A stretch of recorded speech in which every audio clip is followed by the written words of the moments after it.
All right, thank you everyone and welcome to our City Commission meeting. We're going to go ahead and get this meeting started.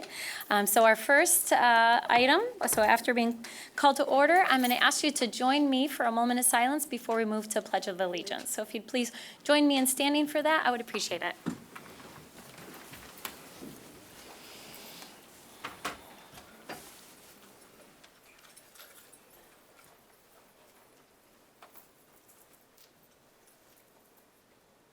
Thank you.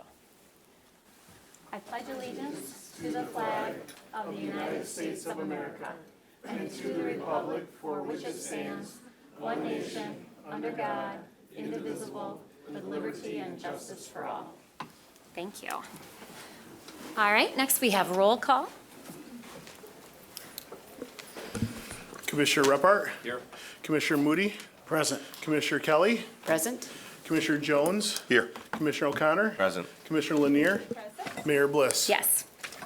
All right, so next is our first opportunity for public comment. If this is your first time here at the commission meeting, I'm going to walk you through the agenda because we have a really long agenda tonight and we have several scheduled public hearings. So kind of towards the back, let's see, second to last page, we have 8 public hearings listed. So if you are here to be heard on one of these items, I'm going to ask you to just stay put until I open up that public comment period. So if you are here tonight to be heard about the Clark Retirement Community issuance of bonds, or if you're here to be heard on the Industrial Development District for the Clipper Belt Lacer Company, if you're here to speak on the noise ordinance or the firearms ordinance, or if you are here to speak on the waivers for the marijuana facilities, I'm going to ask you just to stay put until I open up those opportunities for public comment. The first opportunity for public comment is very specific to anything that we're actually voting on tonight. So earlier today, we had a whole host of standing committee meetings, and we voted on a number of items. So if you are here tonight to speak on something we're voting on, I'm going to open that up. What we ask you to do is to come up here to the front. You can speak right here at this speaker. We ask that you put your name on the clipboard so that our city clerk gets your name right in the minutes. And then we'll give you up to 3 minutes to speak. We ask you to share your name and the city that you live in. And for the first opportunity for public comment, I'm going to ask you to be very specific about what item you're speaking to. Okay, so if you're here to be heard on something that we're actually voting on tonight, I'm going to ask you to come forward.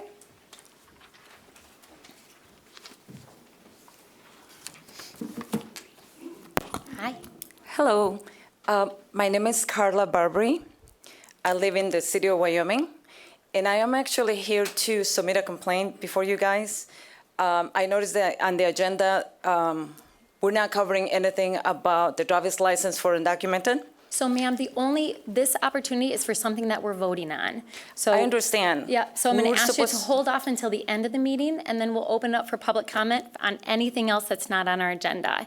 So I'm going to ask you just to stay put so that we can get to our action items, okay? The problem I have with that, ma'am, I understand that you have issues, but we in our community have an issue for that 29,000 people are counting on you guys. You were elected.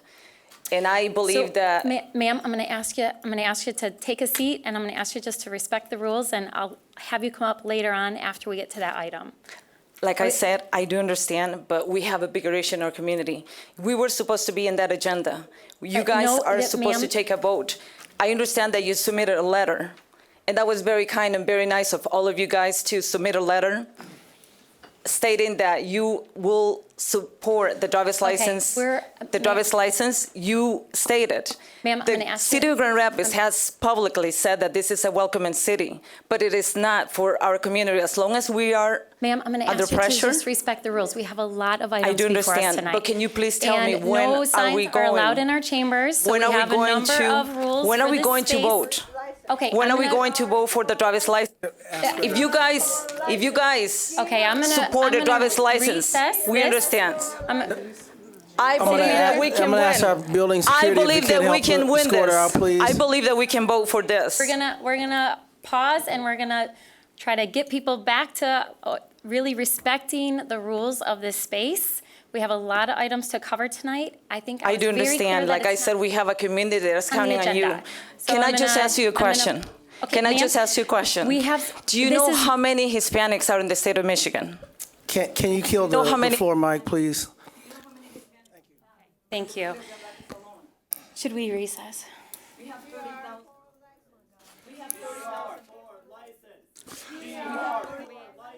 We need They to. kill our mics too. All right. So I'm gonna recess right now so that we can ask those who are not abiding by the rules of this space. We'll ask that they be followed up with. City Manager, do we have? No, we're going to ask if you would respect the rules of the chamber, and if not, then the building security and the police department would be in legal right to remove you from the meeting. Okay, we're gonna recess for 10 minutes and then we'll come back. So we're gonna recess until we get back to the meeting at hand. Commissioners, we're recessed.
issue of driver's license for all.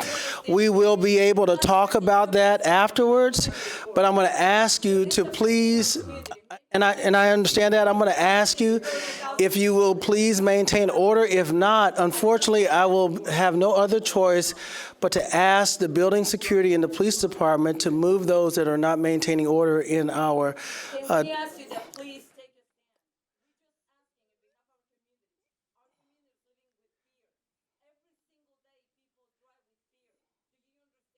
Absolutely. We just want to live in peace here. We contribute to the economy of this state. Absolutely.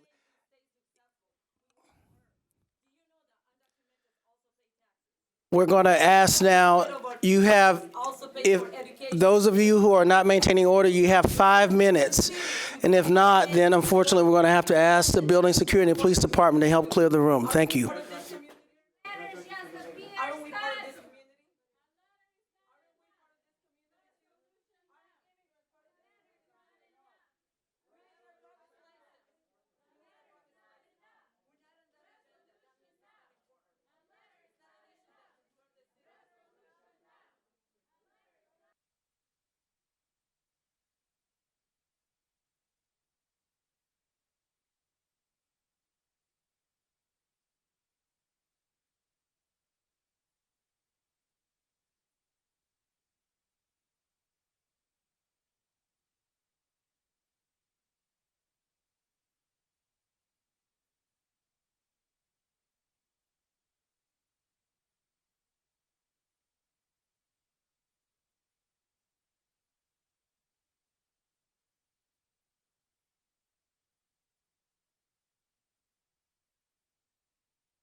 Department has officially warned anyone who is being disruptive to the meeting.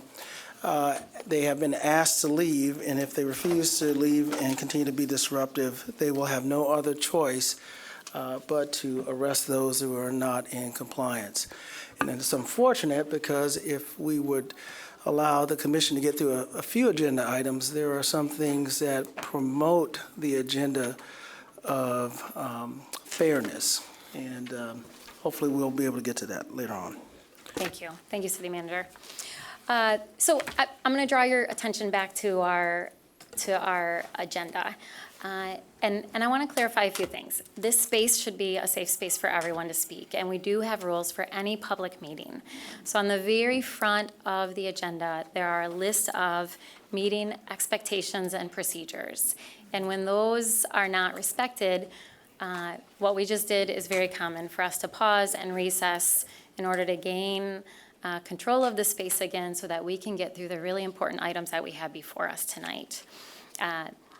Before I go on to approval of minutes, I also want to be really clear that this body has vocally and publicly supported driver's licenses for all, which is a state issue. It is not a local issue. We have already voiced our support for that through a legislative process that we have had for over a decade. We have a legislative team. We have a legislative agenda. We'll be bringing the full legislative agenda and priorities to this body to be voted on and supported. We have gone to Lansing just recently. 2 commissioners went to Lansing advocating for driver's licenses for all. So I want to be very clear that we support it. Some cities do it differently and they pass a resolution. Personally, my experience is that a resolution doesn't carry any more weight. In fact, I don't even think it's as effective as the work that we are actively doing in partnership with our legislators, Secretary of State, and our governor's office. So I just want to be very, very clear about that as we move on tonight. Okay, so thank you. So I'm going to go back to open up briefly the opportunity for public comment on items that we're actually voting on tonight. So earlier today we had, multiple meetings with well over 25 items. And so if you're here to speak specifically about one of those, feel free to speak. We'll give you up to 3 minutes. You can share your name and the city that you live in. Robert Upton, and I live in Grand Rapids, Michigan. And as always, I would like to thank the Commission for the leadership that you have provided on issues related to civil rights and justice within our community. And I know the City of Grand Rapids for many years has been outspoken and engaged in addressing issues that relate to equity and diversity as it relates to our residents. So appreciate your leadership. I know these issues are always tough, but one of the things that we know is it makes us a better community when we can come together, listen, grow, and learn from one another. So I appreciate your leadership. Mayor Bliss and City Commission, my name, as I mentioned, is Robert Upton. I'm the chair of the NIA Center, a major effort that is working toward placing a world-class African-American cultural center in Grand Rapids. NIA Center is a nonprofit organization whose mission is to provide an inclusive gathering space created to inspire, build, transform, and connect all people of all ages. I'm sorry, Mr. Upton. Can you tell us what item you're referring to? Yes, the South Division Corridor Plan. Thank you. Thank you so much. And I'm going to get to that. Okay. Yes. Thank you. Our 6 focus areas include arts and entertainment, diversity and inclusion and racial equity, education, entrepreneurship and wealth building, health disparities, and research.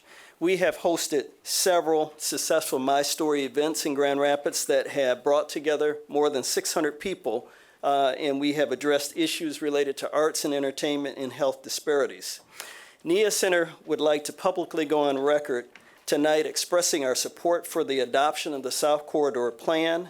The NIA Center Board of Directors was very pleased to learn that during the South Division Corridor planning process, several residents expressed a need to see an African-American center develop within the specific corridor. This is a great interest to my organization. For more than 2 to 3 years, the NIA Center has been giving the South Division Corridor serious consideration for placement of a world-class African-American cultural center. We're currently in the process of identifying temporary space that will be used to create more exciting events and impactful programming. These efforts will eventually culminate with a physical space being constructed that will celebrate African American culture and create an opportunity to change perceptions within our community and create a stronger sense of civic connection through inclusive arts and cultural engagement. I would like to close my remarks by thanking city leadership, the Planning Commission, and residents for putting together a great plan to move us forward as a community. Thank you very much. Thank you, Mr. Upton, and thanks for all you do in our community. All right, anyone else who wishes to be heard on items we're voting on tonight? All right, seeing none, I'm going to close. Oh, all right, I'm going to ask you to come on up and maybe even stand up here just so I know that you're here to speak on something that we're voting on. Hi. Good evening, City Council, and to you, Mayor. My name is Stephen Nyland. I'm here regarding the city's noise ordinance. Oh, you know what, Stephen? I'm going to open, that's a separate public hearing that I'm going to open up in just a little bit. Okay. Yep, so if on the back, there's 8 public hearings. I didn't If- receive the paper. Oh, I'm sorry. We will make sure you get one. So if you are here to be heard on the facilities exemption certificate, noise ordinance, firearms, the bonds for Clark, I'm going to ask you just to stay put until I open up that public comment period. Thank Thank you. you. Sorry about that. All right, so anyone else who wishes to speak on something we're voting on? Hi. Hello, my name is Aaron Wisner. I'm from Grand Rapids, Michigan, and I'm here as president of Beer City Airsoft, speaking on the regulation of pneumatic guns. Yep, and so that's another one. That's a scheduled public hearing that I'm going to open up a little bit later. Second, okay. Okay. Thank you. Sorry. So these are just the items listed under Appointments Committee, CD Committee, Fiscal Committee, or Committee of the Whole. And sorry, we have a very long agenda tonight, so it's a little confusing. Okay. Hi. Oh, great. Hi, welcome. My name is Robert Knapp. I'm from the 2nd Ward of the City of Grand Rapids. Hi. And I have just some concerns related to the article in the Grand Rapids Press Sunday related to the cost increase for the biodigester for the sewer increases. I presume this is the time to comment. Yeah, we opened up public comment today for the rate study. So Sure. we're under a Okay. 20-day period for that. Yeah, because of my background in my career of cost analysis and budgets and so forth, I have a number of questions related to that article as Okay. expressed in the press. So Yeah. my comments, I don't expect an answer. I just want to list Okay. a few of the things that came to mind. Great. This proposal clearly contradicts the proposal that was given to you folks earlier this year, that the increase proposed was only going to be at something less than 1%. Now it's climbed to 11%. The initial project was, the costs were supposed to be $30 million for the Biochester. All of a sudden, it's 85.3, wherever that number came from, okay? The basis for those cost increases don't seem to track, in my mind, based on the press article. The reasons are design changes and adding rising construction material costs. I find it just not being able to understand how you could go from $30 million to 85.5 just from some design changes. The article expressed engineering cost increases of $4 million and some consumer expenditures of less than $1 million. That's $5 million. That's not $55 million, okay? So I guess whomever is responsible for auditing or checking the validity of some of these numbers, they don't appear to be anywhere near reasonable to me, okay? So I'm just asking for accountability, for if there's a project management team, a project manager reporting to Mr. Washington, is there ongoing meetings, updates, progression reports? Where are all of these concerns being addressed? Do they wait a couple of years and all of a sudden they just throw a big surprise on everybody? It doesn't make sense. I didn't operate that way in business, okay?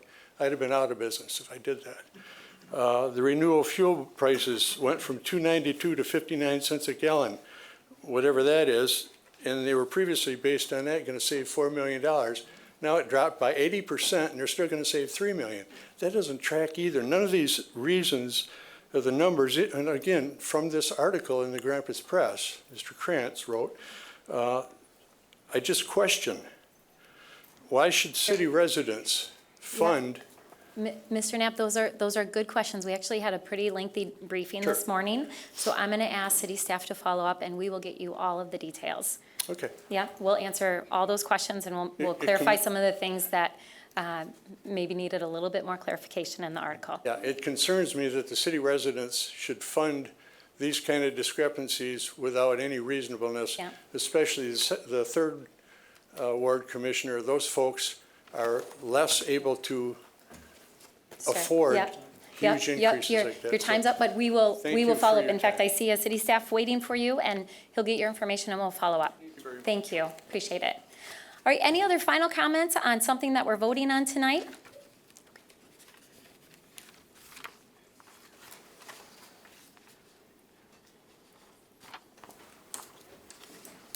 Hello. First of all, I'd like to say congratulations, Madam Mayor. Second of all, my name is Teresa Phillips. I'm a resident of the Southtown area. I had a comment on 6 and 9. Okay?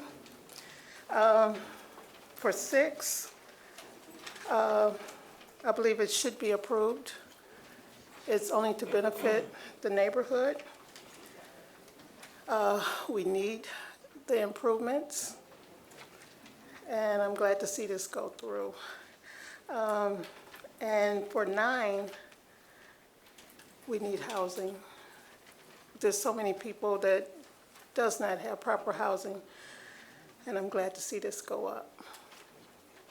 So thank you. Thank you, Ms. Phillips. All right, I'm going to go ahead and close that opportunity for public comment. We're going to move on to approval of the minutes. So Commissioners, these are our minutes from our October 22nd meeting. Can I get a motion for those? So moved. All right, any questions or comments? All right, all those in favor say aye. Aye. Those opposed? It carries. All right, next that will take us to petitions and communications, and we have 13 items tonight. Here we go. First one's a communication received from Ryan Jacques expressing opposition to the parks waiver request for Lexington Park. That's received and filed. Communication received from Oak Flint LLC, including letters of support for park waivers being requested at the corner of Fulton and Lexington. That's received and filed. Communication received from Tennille Harkness expressing support for the park waiver for 2249 South Division. That's received and filed. Communication received from the Blue Bridge Properties expressing opposition to the parks waiver request for Lexington Park and Burton Woods Park. That's received and filed. Communication received from Tom O'Brien regarding regulation on pneumatic guns. That's received and filed. Communication received from Cindy Smize Windcrest Group expressing opposition to parks waiver requests. That's received and filed. Communication received from Tammy Vandenberg urging the city commission to approve the park waiver request at 2249 South Division. That is received and filed. Communication received from Cliff France expressing support for electric sound provisioning center to be located at 2249 South Division. That is received and filed. Communication received from Dale and Jeanette Vanderveen expressing opposition to a park waiver being granted for 2249 South Division. That's received and filed.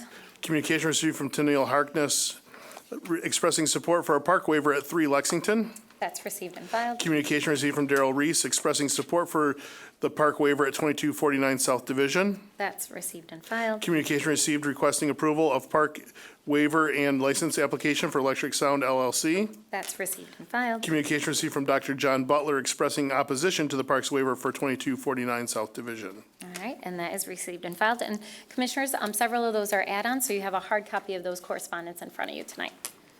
All right, next that will take us to reports of city officers. The first one is the Comptroller's Report for the period of October 10, 2019 through October 30, 2019 in the amount of $34,482,471.66. That's received and filed.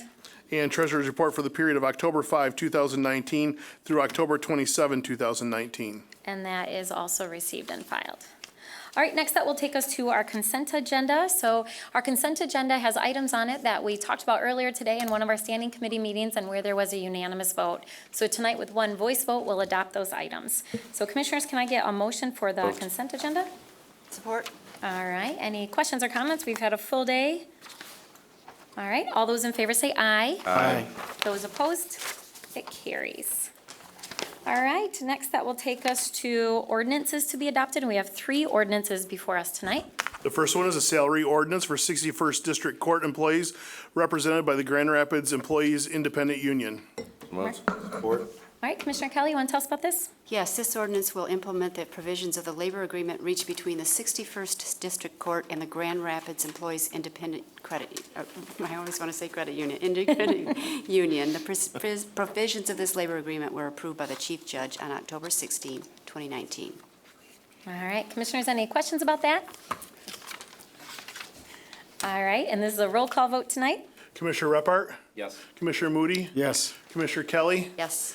Commissioner Lanier, Yes. Commissioner O'Connor, Yes. Commissioner Jones, Yes. Mayor Bliss. Yes, it carries. All right, next that will take us to an ordinance, ordinance number 2, a Ord- budget ordinance. Yeah, Ordinance amending Section 1 of the Budget Ordinance 2019-19 for fiscal year 2020, Amendment Number 8. So moved. Support. All right, Commissioner O'Connor, on our fiscal committee, you want to tell us about this? Yes, thank you, Mayor. Items tonight include a police department grant for $429,986 from the Department of Justice, and this will help victims of violent crime.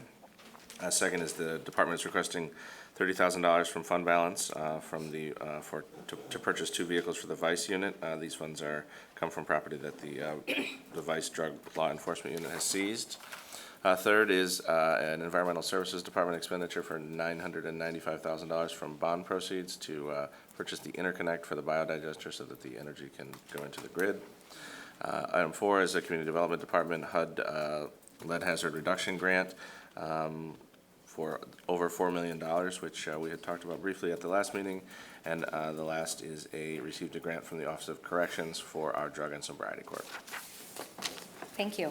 Commissioners, any questions about any of those items? All right, this is a roll call vote tonight. Commissioner Jones, Yes. Commissioner O'Connor, Yes. Commissioner Lanier, Yes. Commissioner Kelly, Yes. Commissioner Moody, Yes. Commissioner Repart. Yes. Mayor Bliss. Yes. And can I get a motion to give this immediate effect? So moved. Support. All those in favor say aye. Aye. Those opposed? It carries. All right, next that will take us to our 3rd item tonight, which is a zoning ordinance text amendment. Consideration of zoning ordinance text amendments for rooftop solar collection systems. All right, can I get a motion? Moved. Support. Commissioner Moody, you want to tell us about this? Yes, Madam Mayor. During the past year, the City of Grand Rapids has been working with SoulSmart, which is a national designated program recognizing cities, counties, and regional organizations that foster the development of mature local solar markets. The proposed text amendment would explicitly allow the installation of solar panels on the street-facing side of a roof when the side has a south side facing exposure. The City of Grand Rapids, in reference to this, is that the city's goals for the green manufacture infrastructure and eliminating financial and administrative burdens of the residents and businesses owners are requesting a departure from the zoning regulations. This was taken to the Planning Commission on October the 10th, and there was no opposition. Great, thank you. Commissioners, I'll add that we talked about this issue at length at our Environmental Sustainability Renewable Energy Team meeting. This has long been something that the community has asked us to take a look at, so I want to appreciate, I know Alice and Sutter also worked on this before it went to the Planning Commission. I just want to add my thanks to the staff who took a close look at this and then worked with the National League of Cities on it. All right, with that, we have a roll call vote tonight. Commissioner Kelly, Yes. Commissioner Moody, Yes. Commissioner Repart, Commissioner Jones, Yes. Commissioner O'Connor, Yes. Commissioner Lanier, Yes. Mayor Bliss. Yes, it carries. All right, Commissioners, we have 2 items that are off the agenda tonight that I need a motion to suspend the rules to consider. So can I get a motion to suspend the rules for 2 items? Moved. Support. All right, all those in favor of suspending the rules, say aye. Aye. Those opposed? It carries. All right, so the first one, I'll have our city clerk read that. So I can read it. It's a resolution approving a settlement. Can I get a motion? So moved. Support. All right, Commissioner O'Connor, you want to tell us about this? Thank you, Mayor. On November 12, 2019, the matter of the Michigan Department of Civil Rights on behalf of Hilma Ramos Gomez versus the City of Grand Rapids Police Department, a Michigan Department of Civil Rights claim was presented to this City Commission in executive session. A settlement of this manner and all potential claims related to was recommended and approved in the amount of $190,000. All right, so Commissioners, is this a roll call vote or no? Nope, it's a Okay. resolution. All right, any questions or comments? All right, all those in favor say aye. Aye. Those opposed? It carries. All right, Commissioners, the next item that we are suspending the rules about is I would like to make a motion to add a special meeting to have interviews for our candidates for City Comptroller. So can I get a motion for that? So moved. Support. All right, and I think I'll first turn it over to our clerk to fill us in, and then I would like to propose a pretty simple process based on the number of candidates that we have. Yeah, so the period was open from October 1st to October 31st for candidates for comptroller. We received 2 applications. They both went through vetting, and they both cleared vetting. The first candidate is Douglas Zanstra, and the second one is a Charles Maxwell France, and it looks like from his resume he goes by Max. So so those are 2, and they made it through all the vetting that we do to get them to this process. Great. And so, Commissioners, you were provided with copies of their application, revenue code, concerning the issuance of bonds by the Economic Development Corporation of the City of Grand Rapids in an amount not to exceed $80 million for a project at Clark Retirement Community. So what we'll do tonight is I will turn it over to our interim Economic Development Director, Mr. Klooster, and I'll have him just provide some background. We have some representatives here from Clark. I'll give them a chance to speak, and then if you are here to speak on this item, I'll open that up for public comment, and then I'll close it and we'll move on to the next one. So, Mr. Klooster. Very good. Good evening, Mayor and Commissioners. So this is a procedural step required in connection with the consideration for issuance of bonds by the Economic Development Corporation of the City of Grand Rapids. And for this one, I'm really going to turn it over to Jessica Wood, who is serving as the Economic Development Corporation's bond counsel, and Brian Pangle is here as well from Clark Retirement Community Home. Great. Ms. Wood, good to see you. Welcome back to these chambers. Probably not many people here tonight to speak on this, but maybe. This is the TEFRA hearing, the Tax Equity and Fiscal Responsibility Act hearing that's required by Section 147 of the Internal Revenue Code whenever your Economic Development Corporation issues private activity bonds. So it's required by the code, and in this situation, it has to do with bonds that are being issued to refund the Clark Retirement Community Center. So that's why Mr. Pangle is here to talk about the project. Again, the portion in Grand Rapids is simply a refunding, but I thought you might want to hear about the project anyway. So, Thanks, Jessica. Yeah. Hi, welcome. Thank you. Brian Pangle, President and CEO of Clark. Mayor Bliss, Commissioners, thank you for allowing us to be here tonight. Clark is a 113-year-old ecumenical senior living and services community. Today we serve in excess of 2,000 residents in the Grand Rapids area, both in our housing and services. The project that we have just completed on our Franklin campus in the city of Grand Rapids is a repositioning and renovation. We've added several new housing accommodations for older adults to live in, and that project is now done. That's the bonds, that's the TEFRA part that Jessica just mentioned, and we're getting ready to launch another building project in the city of Kentwood that will encompass the other part of the bonds as well. So that's really the scope of the work and the projects for the organization. So. Great, thank you. Commissioners, any questions? I think we're all familiar with this. All right, thank you. Well, if you want to stay put, I'll open up the public comment period, and if there's a specific question, I'll have you follow up on that. So if you are here tonight to be heard on this item related to bonds, now's an opportunity to come forward. Same rules apply. We ask that you share your name, the city that you live in, and we'll give you up to 3 minutes to speak. All right, seeing none, I'm going to go ahead and close that opportunity for public comment, and we will move on to the next one. So thank you both for being here. All right, next, Commissioners, if you're okay with this, I would like to take 2 and 3 together. They're both related to the Industrial Development District for Clipper Belt Laser Company. So one is for the Industrial Development District and one is for the Industrial Facilities Exemption for the very same project. So are you comfortable with me taking them together? Mm-hmm. Yes. Okay. So I'm going to go ahead and read those. Both of these public hearings have been made appropriately pursuant to state law. So the first one is the public hearing to consider establishment of an industrial development district for Clipper Belt Laser Company at a property to become known as 1854 North Ridge Drive Northwest. And this is in an area of the city that we often refer to as Walker View Industrial Park. And the second one, which is companion to this, is a public hearing to consider an application for an industrial facilities exemption certificate filed by Clipper Belt Laser Company for a $30 million project located at a property which again is to become known as 1854 North Ridge Drive Northwest in Walker View. And the languages that it's going to be known as is because this is a new development and a new street. So it's heavily under development as we speak. So I'm going to again turn to Mr. Klooster. You can provide us with some background. We have a representative here from the company. Give him a chance to speak, and then we'll open up for questions. And then if you're here to be heard on this item, I'll open it up for public comment. Very good. So this is a public hearing for a 12-year industrial facilities tax exemption for Clipper Belt Lacer, which is commonly known as Flexco. Flexco is a good long-standing company in Grand Rapids. They're currently located in 2 buildings on Oak Industrial Drive, and they have been in Grand Rapids actually since their incorporation in 1908 as the Clipper Belt Lacer Company. They manufacture and distribute conveyor belts and conveyor belt maintenance equipment. They employ 159 people in the city of Grand Rapids currently, but they are a global company with 14 locations worldwide and approximately 850 employees across the globe. So this project is an expansion that Flexco has been considering for some time. They have outgrown their 2 buildings, which encompass about 193,000 square feet on Oak Industrial Drive. And we are fortunate that they have identified property approximately 36 acres in Walkerview, which is part of the city of Grand Rapids pursuant to the 425 agreement with the city of Walker.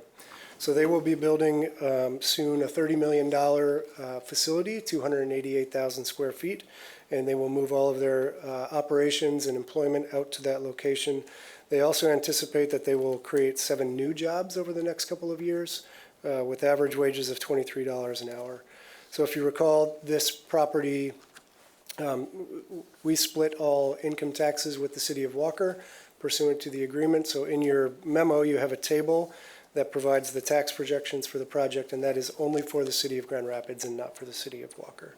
So I do have Doug Saunders here, Mr. Doug Saunders with Flexco, and he will provide you a little bit more information and be happy to answer any questions you have about their project. Great, thank you. Welcome. Thank you. Good evening, Mayor and Commissioners. I'm Doug Saunders, Flexco's Director of Operations for North America. Clipper Belt Lacer has been in Western Michigan since 1908, originally on Front Street, producing conveyor maintenance solutions. Thanks to strong sales and expansion of our product lines, we've outgrown our 2 facilities, including a 55,000 square foot expansion that we put in 2008. Options reviewed by Flexco to handle our growth were to expand the current main facility or relocate to another area. We looked at expanding our current main building, purchased a parking lot next to the building to expand, but soon realized the cost to expand would be similar to a new site development, but with no potential of future growth. As a result, we sought out properties in a general area that would not greatly affect the drive time of our employees and allow us to expand on the property for many years. A property in Wyoming, Byron Center, and the annex property in Walker were considered. We decided if we could stay in the Grand Rapids area, it would be best for our current 159 employees. Our timeline for this project is to officially break ground November 18th and hopefully start moving into the new 288,000 square foot LEED standard built facility December 2020. Flexco employs West Michigan area residents in manufacturing, tool and die, quality, engineering, finance, purchasing, marketing, and that's to name a few of the occupations at our facility. In the next 3 to 5 years, given our steady growth, we expect to hire up to 37 new employees in the disciplines noted above. And with this move in Grand Rapids, we'll become Flexco's Global Innovation Center. We have a sell agreement on the main building and parking lot with another local manufacturing company looking to stay in the Grand Rapids area, and we have interest in the smaller office and warehouse that we own. Thank you for your consideration and support in helping Flexco expand and position itself for a long future in Western Michigan. Great. Appreciate it. Thank you. Commissioners, any questions? All right. So is anyone here to be heard on either of these items, this request for support for this project? All right, seeing none, I'm going to close that opportunity for public comment, and that will be referred back to our committee of the whole. All right, next that will take us to, and if it's okay with my colleagues, I'm going to take these 2 items together as well, since they're related to the same ordinance. Are you supportive of that? Yes. Okay. So these are two public hearings related to our proposed noise control ordinance. So it's a public hearing considering a proposed ordinance repealing and replacing Article 5 of Chapter 151 of Title 9 of the City Code to update and improve the noise control ordinance. And then it's related to the second item, which is a public hearing considering a proposed ordinance to amend Section 9.857.151 of Chapter 170 of Title 9 of the City Code entitled Nuisances to add civil fines for the noise control ordinance violations, again related to and a companion with item 4.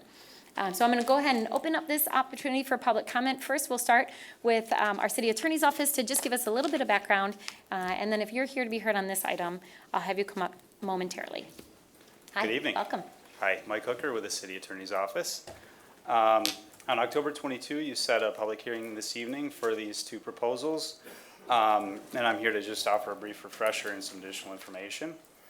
Our noise control ordinance is about 46 years old, and the underlying goal here was to update, condense, and clarify the language rather than a complete rewrite or expansion or anything like that. And we've coordinated with affected and interested city departments throughout the process, as well as our police department, and reviewed developments in case law, and all of that has factored into our work. And as an initial highlight, we proposed making violations of the noise control ordinance civil infractions as opposed to criminal misdemeanors as they are currently. We also propose additional updates throughout the ordinance, which are detailed in the agenda item, as well as substantial portions we propose remaining the same. We also propose including in the ordinance language that warnings can be given in lieu of enforcement to encourage collaboration and education. Briefly, since we've introduced the proposed updates and since I was last before you, I've had positive discussions with some constituents. I'm happy to continue doing that. We've also put information on the ordinance updates on the city's ordinance hub, which is on the website, central area for information. And I'll also briefly talk about objectivity. We've proposed reasonable person language and distance-based limits as opposed to decibel limits for the general 9.63 prohibitions. Practically speaking, the police department doesn't have decibel meters for every officer, nor do they have the training to use them and calibrate them. And to do so would be a significant investment in public funds compared to the relatively small amount of misdemeanor convictions that we've had in the past few years. And also background noise complicates using decibel meters and things like that. So we propose these reasonable and easily understood distance-based limits to both for ease of enforcement and also for ease of citizens to understand, just to make things simpler. And then briefly as to the proposed fines, as I mentioned, we propose making offenses civil infractions as opposed to misdemeanors. I looked at the past few years of misdemeanor convictions, and the fines imposed for misdemeanor convictions have averaged right around $200, and our proposed civil infraction fines would start at $100, and of course not carry the implications of a misdemeanor conviction. So that concludes my brief comments. Thanks for your consideration. Yeah, thank you, Mr. Hooker. Let me see if my colleagues have any questions. Any questions? All right. Okay, thank you. All right, so if you are here to be heard on this ordinance, I'm going to go ahead and open up that public comment. Looks like we have some folks lined up. So if you want to come up, again, same rules apply. We ask that you share your name, the city that you live in, and we'll give you up to 3 minutes. And then if you do our clerk a favor and just make sure your name is over there on the clipboard so that we can get it in our minutes correctly, that would be appreciated. Thanks. Great. Hi, my name is Marcia Pater, and I'm a resident of Grand Rapids, Michigan. I've lived in Grand Rapids for about 10 years, but in the area my whole life. I noticed that the ordinance doesn't deal with cars and motorcycles, but I'm here just to talk about the motorcycle level noise, especially in the summer. There's a lot of pedestrians. I live on Monroe and the 6th Street Bridge, and the motorcycles, there'll be often groups of them, and if you're walking, you can't even talk because they'll rev their motors when they past you, and it's, the decibel level is just unbelievable. Also, at night, if we're sleeping, occasionally there'll be groups of 50 to 75 motorcycles on the 6th Street Bridge, and they'll sit there for 10 or 15 minutes just rubbing their motors to where it's, it wakes everybody up, and it's, it makes the quality of life a lot worse in Grand Rapids. Let me see, and yeah, we've been awakened by the excessive noise. And I said whether the issue is required to change the ordinance or adequate enforcement or combination of both, I ask that you address this problem.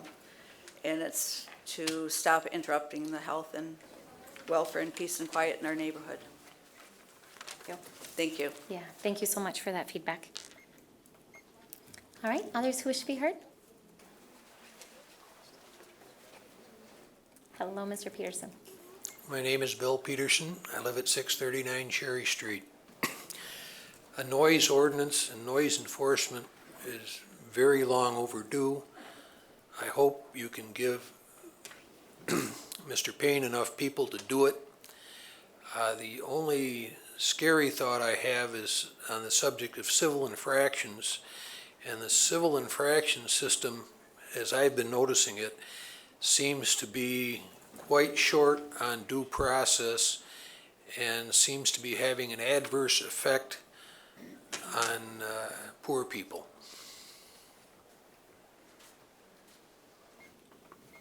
Thank you, Mr. Peterson. Thank you guys for all the work you do. We appreciate it. And thank you for actually recognizing the need for a noise ordinance. If any of you know me, and I think some of you do, I've been complaining about that for a long time. I complain about it as a resident of the city for 60 years, as a resident of downtown for 10 years, and as a resident and the president of Plaza Towers Residence Condominiums, and also as the owner of Downtown Dwellers, Inc., which is a group that about 500 people that talk about, and we're just interested in what's going on in our city. And I have a lot of people that are interested in this subject. Therefore, I want to say that just an example of this, I live above the Bob on the 22nd floor, Plaza Towers, have a nice little balcony out there, and every summer evening, without fail, any conversation I might be having, anything I'm trying to concentrate on is interrupted by typically the source of the motorcycle loud muffler. And today, they even have sound systems, stereo sound systems, that you can hear in the moon. They are so loud, and that interrupts everything you're doing, everything you're saying. That's not only on my balcony. That happens to us at Rosa Park. It happens to us any place we happen to be downtown. Now, I'm sure that happens in other areas of the city. However, downtown is an echoing chamber of noise. We have freeways, we have sirens, we have all kinds of noise. Just the ambient noise is enough to drive the ordinary person, and I'm really allergic to that noise now because it's so devastating. So anyway, I thank you for that, and I do want to mention these 50 to 60 motorcycle guys. They are now traveling in groups. Not only are they loud, but they disobey the traffic lanes. They disobey even the policeman on the corner who's trying to get people into the Van Andel Arena. They're running through these people on the sidewalks against traffic. They're stopping other traffic at intersections to allow themselves to proceed without interference. It's disgusting.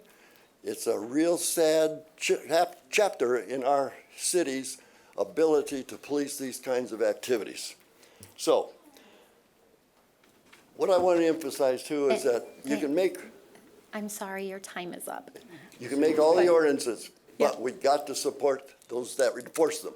Thank you. Thank you Thank you all. so much. Appreciate it. Hi, David Ray, downtown resident of Grand Rapids for the past 7 years, and I'm going to follow up on the motorcycles as well. The motorcycle situation this past 2 summers has gotten just out of hand. There are groups of 50, 60, up to 100 motorcycles at a time coming roaring down Fulton Street, onto the, as Alan just said, into the oncoming traffic, up on the sidewalk by Van Andel Arena, scattering pedestrians. They have total disregard for the traffic signals. On the rare occasions when they do stop at the traffic signals, they just rev their engines up. It's like standing behind a 747. It's not only gotten ridiculous and hard to deal with, but it's become a safety and a health issue as well. Someone's going to get hurt with these motorcycles. My wife and I and other residents have contacted the police department. It's gotten to the point where we have residents in our building that would just soon move out of downtown Grand Rapids, and I don't think that's the goal from anyone here. So I just want to make you aware of the problem. It's gotten worse, and hopefully something can be done that'll curtail it next summer. Thank you. Thank you. Thanks for your input. Good evening, Honorable Mayor and City Commission. I have experience with these motorcyclists as well. They gather at the garage bar, if that's what you want to call it, and they gather there, and there are times I've seen as many as 100 motorcycles going up and down Monroe. They disrupted programs at the Rosa Park area, and when they've got certain gatherings there, you can't even hear what the people are playing on their instruments because it's so loud. I live on Front Avenue at 10th Street. And these people continue to run up and down the street with their loud motorcycles. They're very disrespectful, and I think that what they are doing should be addressed, and that they should be informed that their disrespect is just bringing disrespect on them.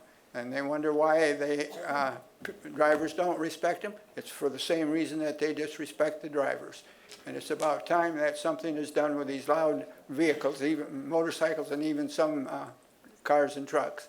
But we have a noise problem in Grand Rapids with these motorcycles. It needs to be dealt with. Thank you very much. Thank you, Mr. Davis. Hi, welcome back. Thank you. I'm also going to speak about the motorcycles. I'm kidding. I would say I'm seeing a trend. First, I want to personally thank all of you. If I had any opportunity to sit before the City Council of Grand Rapids, I'm shaking in my boots. Thank you for the support that you give to our veterans. I know I have some time. Veteran myself, thank you, Mr. Washington, for your cordial emails concerning the lawsuit that I filed in 2016. It was a long time ago. So I want to thank you for that. It is now 2019 where we finally got a judgment on the matter. It was negative, saying that the ordinance was not unconstitutional or vague. We filed an appeal, and we're grateful that now the city is deciding to consider these matters because it is very important to our community. So I just wanted to thank you personally because I had the chance to, and take these next 2 minutes briefly to say grace and peace, and to tell you that you should vote yes on this matter in light of this truth, that Peter opened his mouth and said, "Truly I understand that God shows no partiality, but in every nation, anyone who fears him and does what is right is acceptable to him. As for the word that he sent to Israel, preaching good news of peace through Jesus Christ, he is Lord of all. He went about doing good and healing all who were oppressed by the devil, for God was with him. And we are witnesses of all that he did, both in the country of the Jews and in Jerusalem. They put him to death by hanging him on a tree, but God raised him on the third day and made him to appear not to all people, but to us. He rose from the dead, and he commanded us to preach to the people and to testify that he is the one appointed by God to be the judge over the living and the dead. To him all the prophets bear witness, and everyone who believes in him has forgiveness of sins through his name." The reason I say it is because, as we noticed earlier, the Word of God tells us to honor the civil magistrate, to honor them well. You've been appointed by God to do good, as well to follow God's law. It can be an ungodly thing to not follow the rules. It's a godly thing to try to understand them and to obey them and to follow them. But when the rules cause you not to, like here, as I'm commanded to do, to preach the good news of the gospel to all of creation, if they call me not to, that I'm called to stand up anyways and to speak for that which is right. And so I want to take those next 30 seconds to encourage all of you and everybody here to repent, to believe in Jesus Christ. He is Lord over all. His love and His grace and His mercy is available to everyone. All people of every nation, every tribe and nation and tongue will indeed receive forgiveness of sins in His name. He is good, and I thank you guys for giving me the opportunity again to say, please keep pushing this forward. We want to take we'll continue to press that appeal until things turn up. So thank you from the bottom, really from the bottom of my heart, Mayor, the rest of the City Council. It is in grace and peace that I bring this to you today. Thank you so much. I really appreciate it. Thank you. God bless. Thank you. God bless.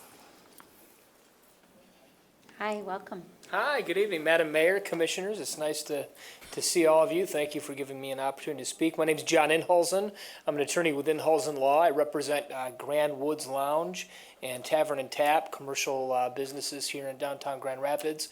On behalf of my client, I wanted to be here today to thank you and your administrative team for tackling this noise ordinance amendment and change. 42 years old is a long time for an ordinance to stand, especially in a dynamic, growing city like ours. On behalf of my clients who are commercial investors, longtime commercial investors in the city, and with others of their colleagues that also invest in having businesses in the food and entertainment industries here in the city, I think on their behalf, part of the excitement created by their businesses that help attract new residents to our downtown area, we want to thank you.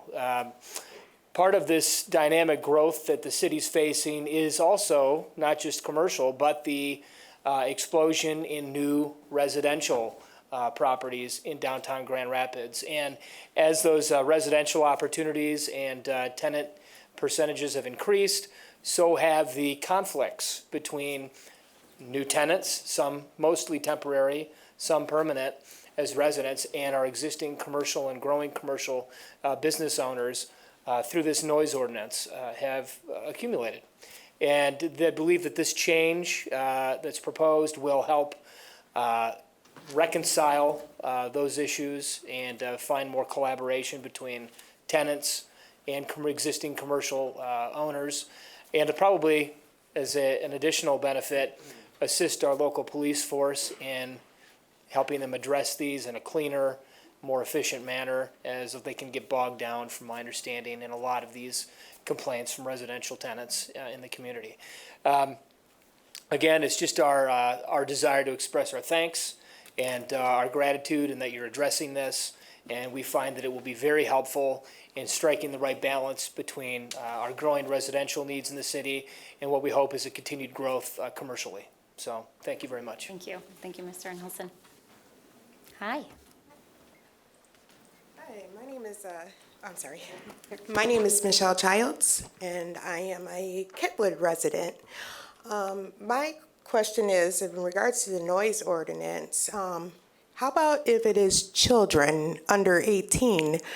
Will the parents be fined for this noise ordinance? Is there any questions that could be answered regarding that? Because it plays in different folks of the noise level, in different areas. Is it music? The type of music? Are we going to call the police because somebody's playing rap music too loud, or maybe they're playing rock music too loud? I know that they were talking about decimals, but what if it's children under 18? Are the parents going to get this infraction? Some of these parents might be low income, may not be able to afford the fine. And so I have that question, and concern, because, there are children that are very loud. I work at the Van Andel, which is very, very loud. And a lot of the people come out of the place and they have had booze and everything. So I do understand the results of that, but you got to talk to the Van Andels about the booze and everything in regards to, what's going on after these big events downtown. So, but my main concern is that of people of low income not being able to afford, maybe if they're students are allowed or et cetera, coming out of schools or events from schools or football games or anything like that. So that's where my concern is. Thank you. Thank you, ma'am. And we'll have a staff person follow up and answer those really good questions. All right, anyone else who wishes to be heard on the noise ordinance? Hello, my name is Martha Cooper. So I hear people from downtown talking about how noisy it is. And from what I also heard the gentleman talk about how great it is that we have many more residents living downtown. I remember back in the day when downtown was a really hopping place for all of us, and we used to have the blues on the mall. And there was a whole lot of motorcycles down there. And we some of us didn't like it, some of us thought it was all right. So I'm for the bikers, because, you know, they can be on the road. And I just look at, like, what I'm concerned about is that this becomes just another thing that a person could get a fine. I understand that it's, and a $100 fine these days when people can barely make their rent is significant. Like, I'm thinking people are working 2 jobs, mom's not home, kids make noise. All right, so I don't know about all that, but I think that the fine is exorbitant, okay? We can't necessarily have everybody be happy if we want all these people living downtown, and yet we want to be beer city. It just doesn't make sense. What I don't want to see this falling on are families and people that are having trouble with struggling with rent in our city. Thank you. All right, anyone else who wishes to be heard? Good evening, Mayor, City Council. My name is Sean McDonald. I'm a resident of Grand Rapids. I'm a good friend of Mr. Nyland. He and I both served in the military together, as well as evangelized together in Grand Rapids. As a member of First Reformed Presbyterian Church in Grand Rapids, our church does engage in a lot of evangelism, especially in downtown Grand Rapids, both tract distribution, Bible distribution, and open-air preaching, both with and without amplification. Having looked over just the description of the noise ordinance that was described in the press, I have to say I'm very appreciative of it. We've been confronted by police officers that have possibly sometimes overstepped a little bit as far as the use of amplification, but just wanted to commend it, commend you to vote yes, and yeah, I don't have anything prepared, but I would urge in the same vein as my brother, Mr. Nyland, Psalm 2, beginning at verse 10, says, "Be wise now, therefore, O ye kings, be instructed, ye judges of the earth," speaking to magistrates in their magistratical capacity, says to serve the Lord with fear and rejoice with trembling. Kiss the Son, lest he be angry, and ye perish from the way when his wrath is kindled but a little. Blessed are all they that put their trust in him. And I urge that to all, as I urge on most Saturday nights, that all would come to Jesus Christ, repent, and turn to him and to the full and free pardon that is found in his atoning blood. Thank you very much, and God bless. Thank you, Mr. McDonald. All right, anyone else? Okay, with that, I'm going to close that opportunity for public comment. And Can I get quick clarity? oh, do you want? If I could respond to. Oh, sure. Okay. So if I could just short respond to the question about if we're going to be writing parents if children are loud. The answer to that is no. And just for information, typically what we see most of are loud parties and loud bands at clubs. And those are usually initiated by someone calling to complain. It's not just the officers going by and they decide to write someone. Most of the time, it's because somebody called, some neighbor called and made a complaint. Thank you. All right, so that public hearing is closed, and that'll be referred back to the full city commission. So next, that will take us to our 6th public hearing tonight, and this is a public hearing to consider a proposed ordinance repealing and replacing Chapter 153 of Title 9 of the Code of the City of Grand Rapids entitled Firearms with proposed weapons ordinance. And so I'm going to have Ms. Rewa from our city attorney's office come up. Again, we'll have her give a brief update on this. I see the chief is coming up as well. I'll ask him to weigh in and provide some information. Did you bring your display, chief? Unfortunately, No, that's okay. That's all right. Perfect. Thank you, chief. So we'll let them say a few words about this, and then if you're here tonight to be heard on this item, I'll open that up for public comment momentarily. So. Thank you, Mayor. Thank you, Mayor. So this is just a very quick overview of the full discussion and presentation which we gave at COW when we first introduced this proposed ordinance on October 22nd. Today is the date and time set for the public hearing. So unfortunately, the beloved board could not have an appearance tonight, but we do have a picture to remind you of the board. Chief? Thank you. Mayor, Commissioners, City Manager, unfortunately, we weren't able to get the board here tonight, but this is a picture of it.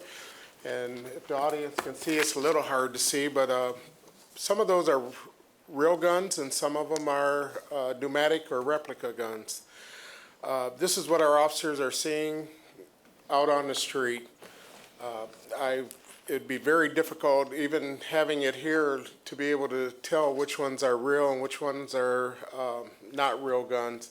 We took over 1,000 guns off the street in 2018 and over 200 replica guns. And those are the type of guns that we're seeing out here on the street. There was a when the state changed the state law, we've realized that there was not a loophole, but it didn't address pneumatic guns. So that's why I supported and asked that the city attorney look at the revising our current ordinance to reflect, so we could close that ordinance, because this is what we're seeing out on the street.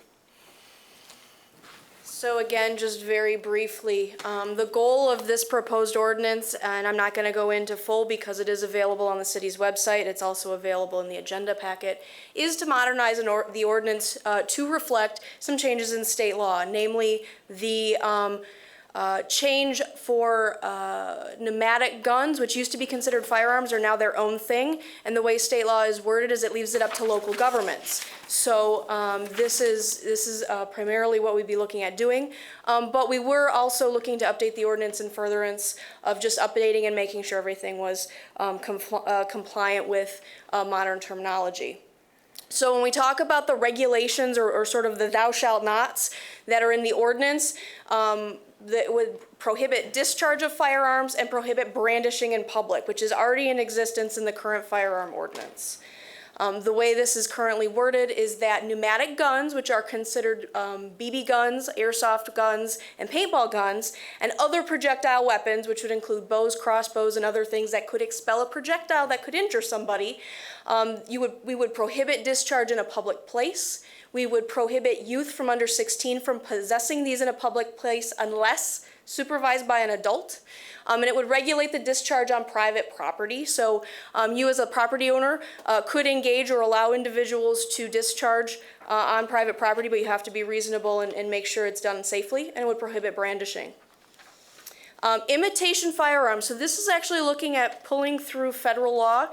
So federal law requires that certain things like toys that look like guns have certain markings, like orange tips, or they be brightly or opaquely colored so that you can tell the difference. So generally, we would be pulling through federal law to prohibit currently the display, exposure, brandish, where the markings are removed, regulating the sale to prohibit sale, possession, or giving to a youth a imitation firearm that does not have those markings as required by federal law, and prohibiting brandishing as well. So that's the overview of the thou shalt nots. The full ordinance is available online and in the packet, and so if there's any questions, I'm happy to answer those. Otherwise, open it. We'll hear what the public has to say. Thank you. Thank you. All right, Commissioners, any questions or comments before I open up for public comment? I have one question. Is there any rule or law put in place if someone has a BB gun, for example, with a orange tip on it, but remove it?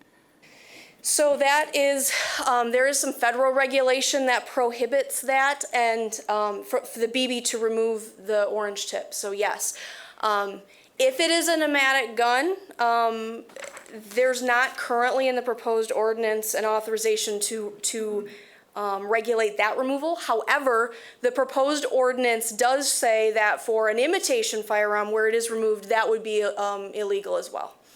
Thank you. Thank you. All right, anyone else? Okay, so if you are here tonight to be heard on this ordinance, I'm going to ask you to please come forward. You can share your name and the city that you live in. Will give you up to 3 minutes to speak. Hi. Welcome. I'm Jane Whittington, a resident of the 2nd Ward. Thank you for letting me speak tonight. As a mother, grandmother, community volunteer, concerned citizen, and member of Moms Demand Action, I applaud any efforts to reduce gun violence in the city of Grand Rapids. The replacement ordinance, however, as I understand it, removes the provision in the previous ordinance that prohibits open carry in the city of Grand Rapids. The language in the previous ordinance states that no person shall openly carry any firearm on his or her person in any place that is open to the public in Grand Rapids. We would very much like to see this language restored. As I understand it, this does not impinge upon the rights of gun owners with legal concealed carry permits. Recently, we have seen concern about open carry lead to prohibitions at Kroger, Walmart, Aldi, Walgreens, and most importantly, Meijer, as well as many other businesses throughout the country. Members of the public have expressed their concern and let it be known to store owners, and the store's owners follow this outpouring of support by a prohibition on open carry. Members in our movement often tell ourselves this is a marathon, not a sprint. Steps towards solving the gun violence problem in our country come slowly. But we want to continue moving forward and not backtrack on previous efforts. I urge you to consider restoring the language in the previous gun ordinance as we continue to make our city a safer place to work and live. Thank you. Thank you. All right, others who wish to be heard? Hello, Mr. Hoffman. Hello, Mayor, Commissioners. My name's Jack Hoffman. I reside at 247 Morris. Those of you who know me know I'm not happy with the part of the ordinance repealing the prohibition of open carry on streets and public places in Grand Rapids. What's my preference? My preference is to resist bullies. Cities have prohibited going armed in public for thousands of years. The Michigan Constitution of 1963 guarantees Michigan cities the right to reasonable control of streets and public places. In 1995, the Michigan legislature attempted to bully Michigan cities into surrendering these rights so other bullies could walk through our cities and streets and public buildings, intimidating peaceable and law-abiding citizens by carrying firearms. And I ask you, what's the first rule in dealing with a bully? We all know the answer: fight back. And we know what the result is if you don't fight back. You will be bullied more. I just finished a book about how the Nazis rose to power in Germany. They paraded through the streets armed. There was no law to stop them. They beat those who failed to show proper respect for Nazi symbols, including visiting American citizens. And in this country, what happened after the horrific massacre in the El Paso Walmart? Gun rights extremists showed up carrying weapons in other Walmarts across the country just to prove that they could. Today, this city chooses not to resist bullies, but to give in to them. So what's the alternative? Resist, fight back. We have laws in this country, we have courts, we've got an attorney general who will listen to our case, take the state of Michigan to court, and get that unconstitutional preemption statute thrown out. American cities have a proud heritage, guaranteed in this case by the Michigan Constitution. Let's live up to that heritage. That's my preference. Thank you for your time. Thank you. Thank you, Mr. Hoffman. All right, others who wish to be heard on this ordinance? Me again. Amen, Jack. I would say ditto if it didn't have a bad connotation in your ear. My question on top of all this is, I own a ram set and a BB gun. What is going on with me regarding the ram set and the BB gun and the gun ordinance? All right. And we'll have somebody follow up with you and clarify that. Hi, welcome. My name is Aaron Wisner from Grand Rapids. I would ask a few questions regarding the orange tips. I know some BB guns that you can buy from the store, like pellet guns, do not come with these orange tips, but others with like airsoft guns and paintball guns do. So I would like to ask what the difference is between these rifles and where does the regulation start exactly?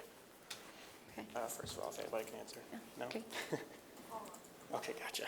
And the other one is in specified arenas, paintball arenas like TC Paintball we have in town here, if those orange tips would be allowed to be removed after the safety regulations that everybody must go through and be placed back on the rifle before they leave.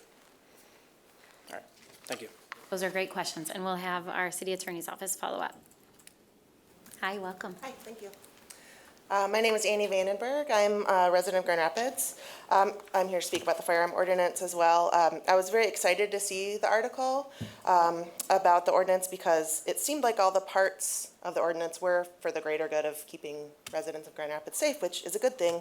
And if I understand it correctly, with the omission of the language about open carry, I'm wondering why that is, and if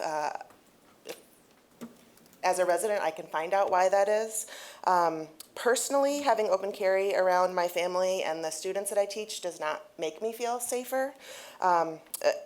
In my involvement with gun violence prevention over the last few years, I have had my name and contact information shared on public pages by open carry advocates. They've also posted both my picture and a picture of one of my sons. So that does not make me feel more safe. There also seems to be huge discrepancies along racial lines about who can open carry without having the law enforcement called on them, which is a whole other story. But regardless of my personal views on this, this particular issue regarding open carry may or may not be the biggest issue that that speaks to gun violence in Grand Rapids. I think what would be the most helpful is to adopt some evidence-based, data-driven programs around prevention and intervention. Cure violence being one, track every crime gun statistics, finding out where the guns that are used in these crimes are being procured, whether they're being used by a legal owner or not, and early intervention programs. With this data that's specific to the gun violence in Grand Rapids, I think all of the great groups who are already interested in preventing gun violence could look at that data and figure out what is the best place to focus our attention to achieve the goal that we all have of making Grand Rapids a safer place to live. Thank you. Thank you. Thank you, Mrs. Vandenberg. All right, anyone else who wishes to be heard on the gun ordinance? Hi. Hello. And thank you for the work you're doing. But I have to say, I am really confused about this whole thing. First of all, if this passes, I really hope that someone explains the differences between the words and everything to the children, because I'm an old lady and I'm confused. I really hope they go into the schools. That will be a great place to start with the kids. And just have everyone sit down and explain things to them, have them ask questions. I'm just confused about it. And Chief said he'll talk to me. But I'm just confused about this stuff. And I've never open carried. I don't have a gun, never had a gun. I would love to, but I don't want to die yet. Because if I walked downtown with my gun, I'm sure everybody would be calling the cops on me. But I would love to, but thank you. You're and welcome. I really would like to know more. Thank you. We'll make sure we follow up and provide more, and then part of this, if it moves forward, we'll have a really comprehensive education campaign. All right, others who wish to be heard on the gun ordinance? It's amazing how much you learn from City Hall and coming to the commission. I understood that we had open carry. I would like to have no open carry, not when we're sitting here and considering an ordinance to ban BB guns and toy guns that don't have the tips. What I really feel like is that we're not really dealing with the real problem. We're kind of skittering across the top of it. I'm also really concerned too, in the face of, the idea that I had at first was that toy guns or guns that looked realistic would be banned. Well, I tried to ban my son from those kind of guns a long time ago when he was little, and he wasn't having it. And so I already know that it's not necessarily that simple. Mostly, I feel like our police department needs to address some things that I think is just as much for granting safer community. Because I am not forgetting that even after the ordinance on handling children, that guns have been pulled on children. So I'm really concerned about that. I don't want that happening again. In my mind, I don't want some 12-year-old who's big having a cop roll up. I don't want to see that in my city. So I think that there's some other things we can do. I do believe that considering what's the massacres and that nothing happens, that we really don't need to see somebody walking around with a gun just because they can. I mean, we're traumatizing children, with gun drills in school. And I'd rather that problem be dealt with than trying to ban my little kid from having a gun because some afraid cop might shoot him and I'm not black, okay? But I would be terrified if I was a black parent. Thank you, Martha. All right, others wish to be heard on the gun ordinance? I'm Patricia Isaac. I live in the northwest side, Grand Rapids. I've lived here almost 20 years. And I have watched Grand Rapids fall apart. I'm sick of the garbage going on here. I'm tired. It is not a safe place. We don't have enough officers to handle all the problems you're dumping on them. I think it's time that our city commission get out on the streets, start walking the streets, start realizing what's going on. We've got criminals all over Grand Rapids that are sex offenders, pedophiles, rapists, whatever. We've got these idiots out here that are drunk, on drug addicts, trained drunk drug addicts, both. We've got people urinating and pooping in our streets, behind our buildings, and making it an unsafe place. Now you want to take away our weapons? Excuse me? I can understand taking these pellet guns, BB guns, paintball, if they're not marked. I think a child's parent should be teaching their children how to use a gun, but they have to know all the safeties of them. And if they carry a gun that looks real, their parents should be held responsible for not teaching them.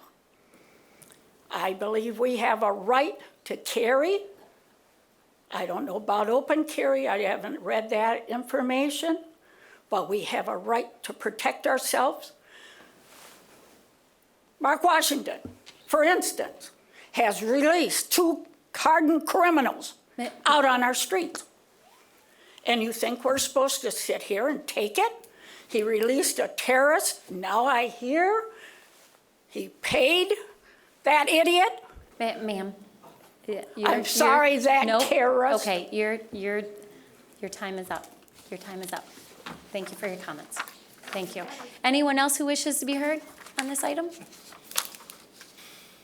All right, I'm going to close that opportunity for public comment, and that will take us to our last items that are public comments tonight. Can I take both of these together? Even though they're different properties, if I ask people to state which one they're referring to? Yes. Is that okay? So commissioners are good with that? Okay. So next it'll take us to our next 2 public hearings tonight. I'm going to open those up together. So I'll just ask speakers, if you're here to speak, to just let us know which one you're referring to. So these are public hearings to consider objecting to a waiver of the required separation distance between Burton Woods, which is known as Garfield Park Natural Area, where a proposed medical marijuana facility is asking for a waiver at 2249 South Division Avenue, and then a public hearing to consider objecting to a waiver of the required separation distance between Lexington Park and Westtown Commons Park, and a proposed medical marijuana facility proposed at 3 and 9 Lexington Avenue Northwest. So to open up this public comment period, I'm gonna, let's see, is it Ms. Turkelson here tonight, or Leah? Yep, so I'll ask Ms. Turkelson to start us off and give us a little background on these two items, and then I will open it up for public comment.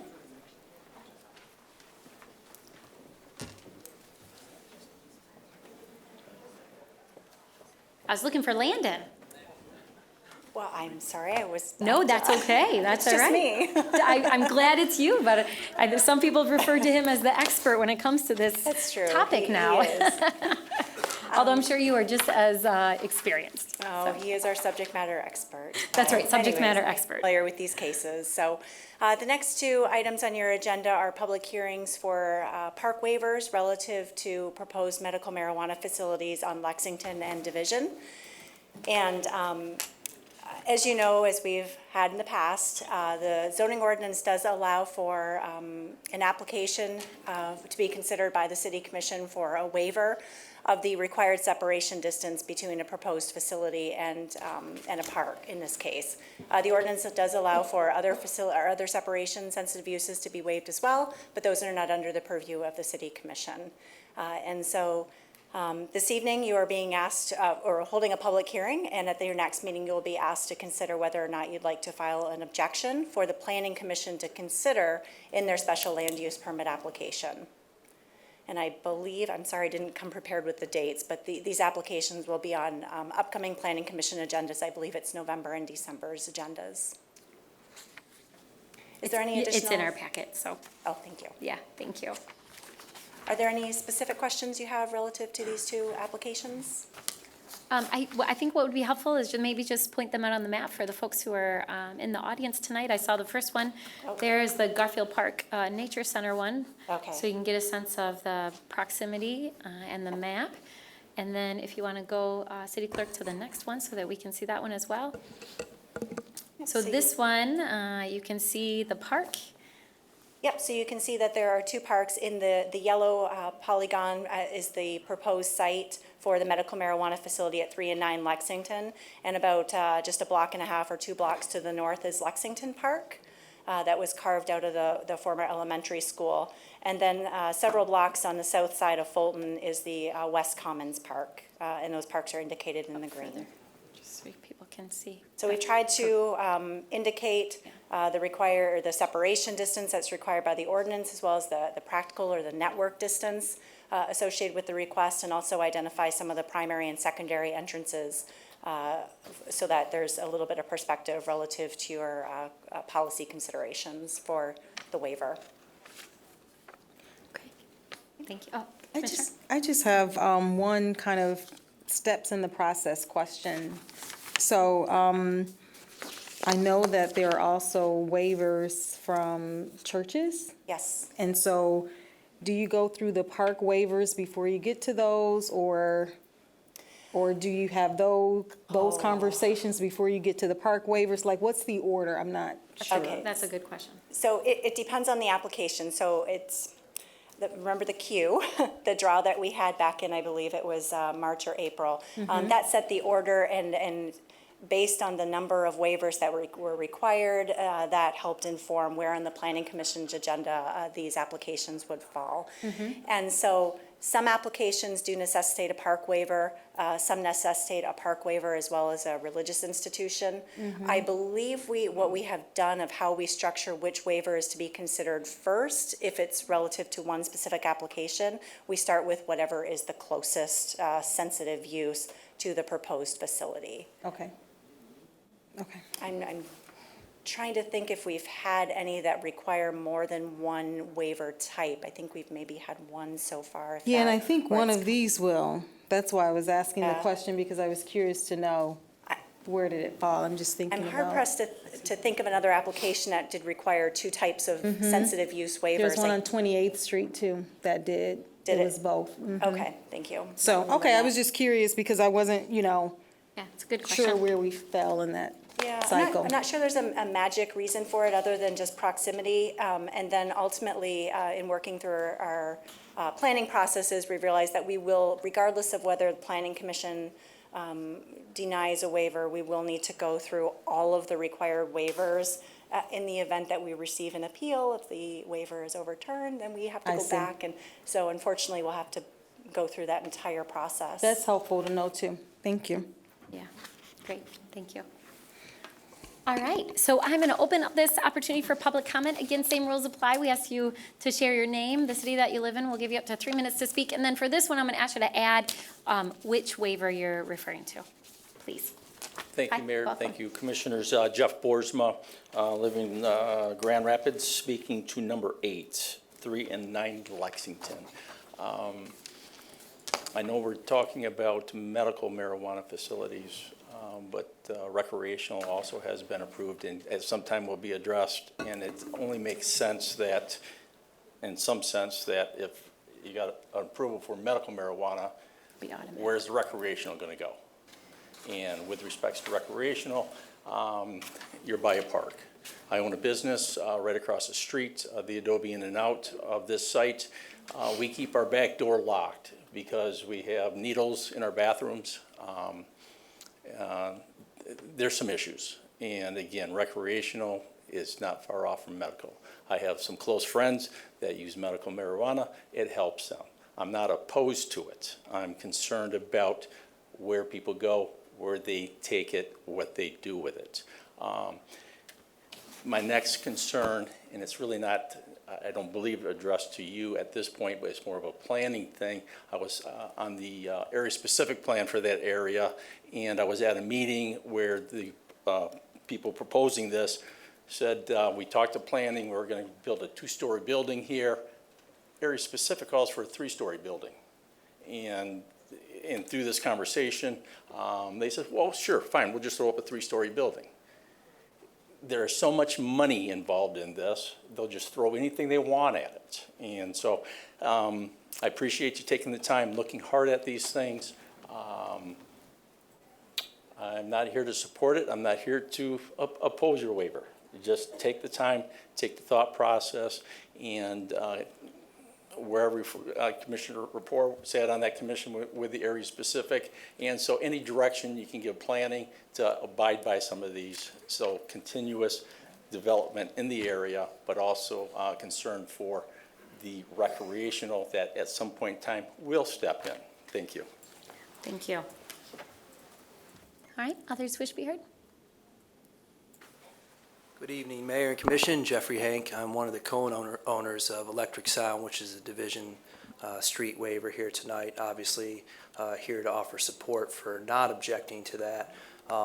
If you looked at the map that was up a moment ago, you'll see there's actually about 2 city blocks in between the proposed facility and the park. You can't see the facility from the park or the park from the facility. I think your planning staff did a good job outlining it in the packet. As the crow flies, we're about 910 feet, and that's almost very close to 1,000 feet. But if you look at the network distance, which is what it takes to actually get there, it's almost 3,000 feet. So we're really pretty far from it. I know a lot of other cities have looked at these kind of situations and have different requirements. Some have no park waiver, some have 500 feet. But I think in this particular instance, the actual geography of it and the conditions on the land and that we would meet all the requirements for not objecting. We did submit a letter. I know it was added late to the agenda.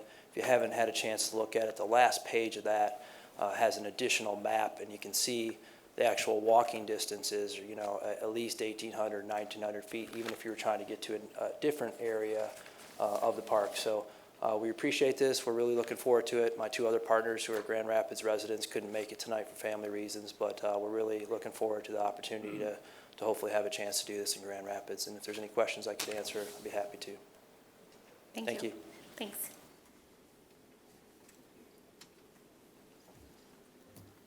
Hi, welcome. Good evening, Mayor and Commissioners. Thank you, everyone, for your service. Brent Gibson, West Side resident, last street in the city on Brownwood. I live and work on the west side. I years ago purchased an old vacant building on Fulton, West Fulton, 3 and 9 Lexington, that's what I'm referring to. On West Fulton, reinvested a significant amount of money into that, did comply with the U to the Zoo plan, or attempted to comply with the U to the Zoo plan at that time. I also own property directly west of 3 and 9 Lexington. Our properties touch. Actually, we started demolition today. We were approved for redevelopment. I just want to talk a little bit more in detail of understanding all the complexities here. It's my place of business. I want to invest and continue investing there. I think West Fulton is a critical corridor to our city, given obviously the Grand Valley, the substantial investment the Laker line just made. We have to take all this into consideration, and how does that apply to one waiver or waiver here for the medical marijuana. Lexington's not even a park yet, which I think is great. They donated it. It's still pretty overrun. It's certainly close, very much within the distance. I would question the commission to say, what happens if a guy like me decided to give up on the development, donate my property, which is directly adjacent, and what would that do, right? There's a conflict there as far as the timing, I would think. Navigating from the 3 and 9 Lexington to the park, it's substantially, there's a lot of environmental barriers to get there. Westtown Commons is almost at the max distance, and again, very far distance from the location. Why does all this matter, right? Waivers, I think the park and the proximity makes the difference. I guess specifically and selfishly for this and the corridor of West Fulton, it hasn't found its purpose. There is a U to the Zoo plan that requires a 3-story development. I think that should be upheld to make sure that the investments that people have made and are making continues. But understand this, I tried buying that property long before anyone knew it was a marijuana potential. He would not sell. He was going to hold on to vacant land indefinitely. Why? He finally got his number that is far above his biggest number. If we don't approve this waiver here, that land will sit there vacant forever until it goes to his daughter, until it goes to the next thing. If we are truly believing in the bigger process of the city, and that's the redevelopment of West Fulton, it's got to move west, we have to have activity there. We'll take care of Mr. Boersma's concerns at Adobe if we get activity. There's a ton of college kids. We need activity. We need building. We need development. How do you do that? You approve this so that 3-story can be built, so retail can get filled, and development can continue west on Fulton. Thanks. Thank you. Thank you, Mr. Gibson. All right, others who wish to be heard? Thank you, Madam Mayor, Commissioners. My name is Marie again, and I am a resident of the Burton Heights neighborhood. I think electronic sound LCC would be a great addition to the businesses, to the business corridor, and should be granted this park waiver. It is my understanding that the set of standards has been established to determine this special land use. The proposed project cannot be seen, nor can be, the entrance can be accessed within 1,000 feet of the natural trail. My mother has lived on Francis Street for over 25 years. The park is not there yet, where they're proposing it's going to be. You cannot see division from that area. It is surrounded by homes. So I really do think that we should be granted that park waiver. Thank you. Thank you. Thanks for your comments. All right, others wish to be heard? Well, my name is Timothy Elvey. I own 15 Lexington, which is residential property adjacent to the 3 and 9 Lexington proposal. I have met with the principals behind this development. They are good people. They're business people. They convinced me that they're going to do this right. They seem on top of things. They've been honest. They've been open. Communication has been good. And so as an adjacent property owner, I have no concerns about them. I would much, much rather have them there than some of the businesses that could go in there without having to go through similar approval processes. With that background, I know that we're here to address the proximity of the parks, Lexington Park at this point isn't even a real park. It's a abandoned school building that's been boarded up for a decade now. It is a few blocks away, but I'm not sure. I don't think that really has any impact on their development proposal. I've owned this property for 30 years, and I didn't even know that Westtown Commons Park was there. Although as the bird flies, it may be within 1,000 feet. I guess it would have to be, or we wouldn't be here. But it really isn't even part of the same neighborhood. You have to cross Fulton, you have to go a couple blocks west, then you have to go a couple blocks south, and then by the time that you're to Granville Avenue, you're at Westtown Commons Park. I've owned that property for 30 years. I didn't even know the park was there. It's that far removed. It's not on a corridor in or out of the property, not along Fulton Street, not along Lexington Street. There are very few people coming or going to this facility that would ever need to be in any area anywhere around Westtown Commons Park. It's a different neighborhood. So with all that, I'm not sure exactly how this is worded, because I think it's kind of worded as a negative in there, but I'm in support of the proposal. I think that whatever waivers that the commission has to give in order to have this go through, I think would be appropriate. These people are in a fine position. They're good businessmen. They're honest. They're open. Communication's been good. I have nothing but good things to say about them. And I am the only person that has adjacent contiguous residential property to their development. Thank you. Thank you. Hi, others wish to be heard? Hello, my name is Monica Hall. I'm speaking in support of 3 Lexington. He has gone above and beyond as far as community support is concerned. He's knocked all of the doors in the neighborhood. He's held multiple community meetings. He's even been at community events such as National Night Out, Fall Bash. So as far as I'm concerned, he's gone above and beyond for being a good part of the community. Thank you. Thank you. Thank you for your input. All right, others wish to be heard? Hi, Good welcome. evening, Mayor, Commission. My name is J.D. Chapman. I'm a resident of the 3rd Ward. I'm here in support of the Electronic Sound LLC project at 2249 Division. I am in support of this park waiver for a couple of reasons. One, the primary stakeholders are natives of Grand Rapids. With the economic boom that's sure to come from marijuana, I think it would be fair that some local people got to invest from the stuff that I've been following. There's a lot of outsiders coming in, cashing in on what's to come in this community. The Vandenbergs have been very active in this community with their philanthropy, with the businesses that they run, with some of the political engagement that they've had. So I stand in full support of that park waiver. Thank you. All right, others wish to be heard?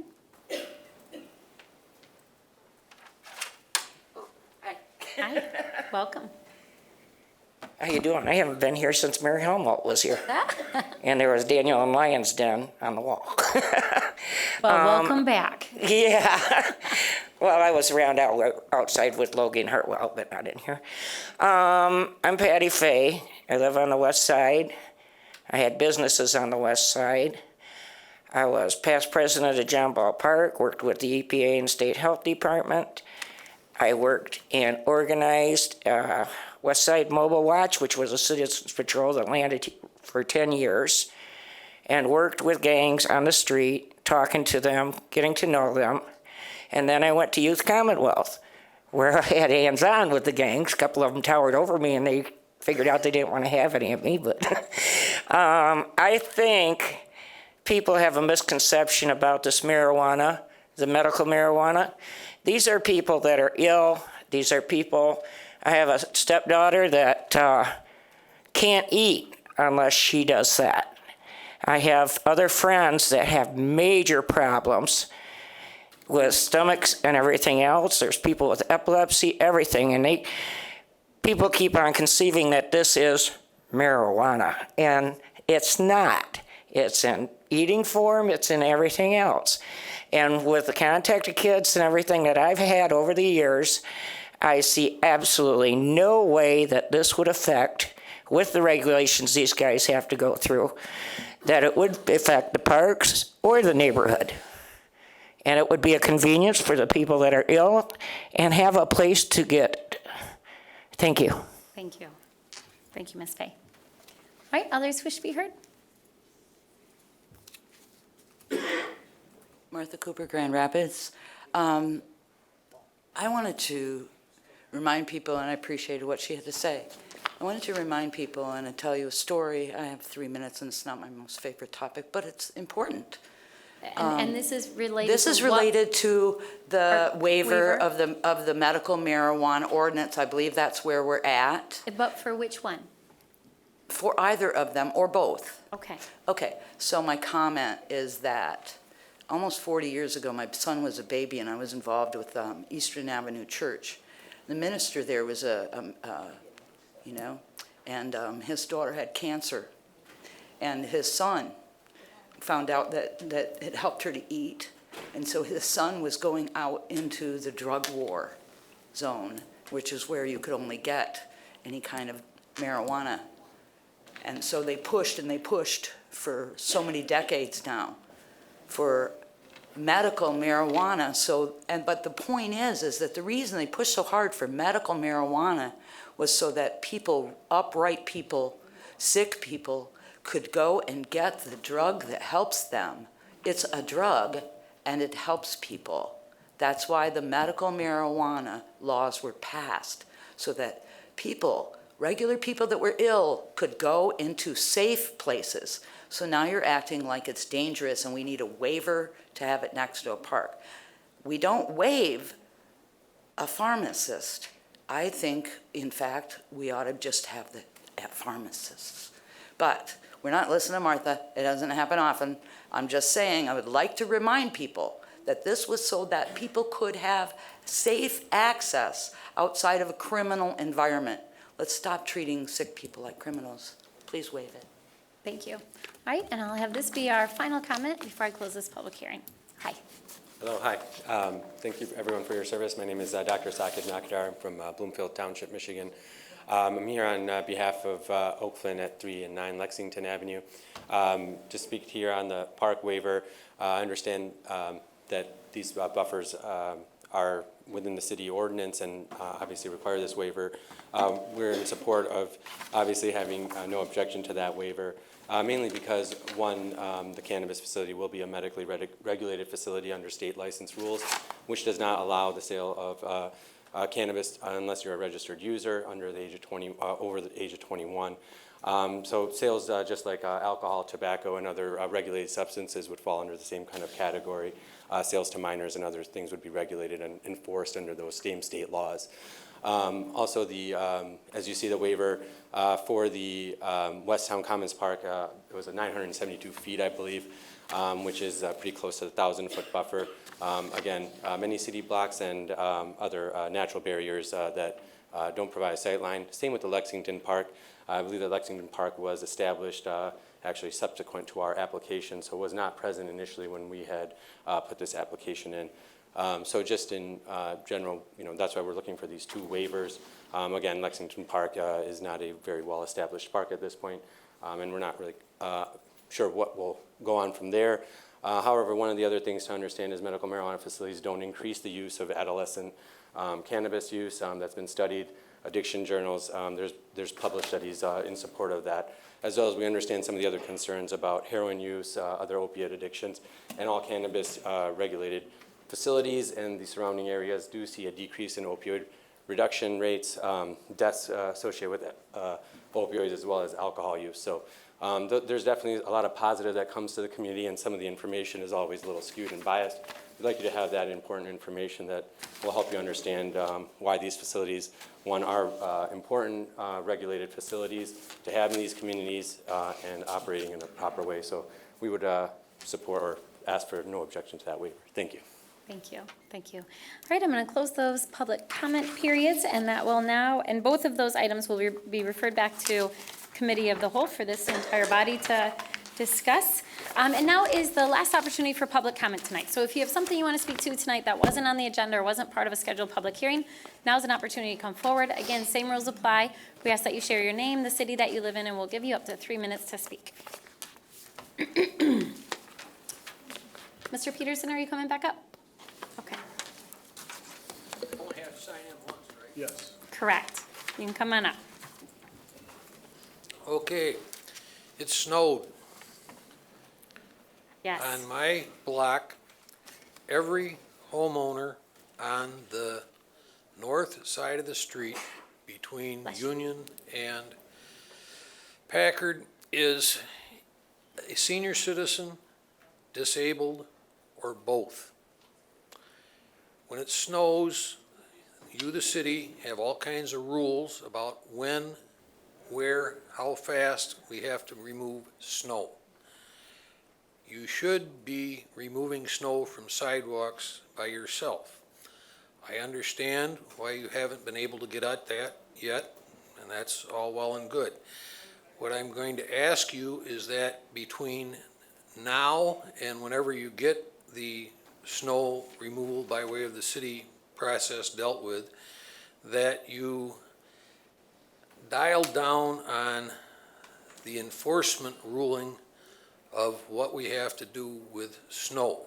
Maybe reducing the pathway requirement, reducing the space between the last eighth of an inch and clear pavement, reducing the fact that you can't take a picture of it and email it to some official. There has to be an inspector coming out, there has to be fees, on and on and on.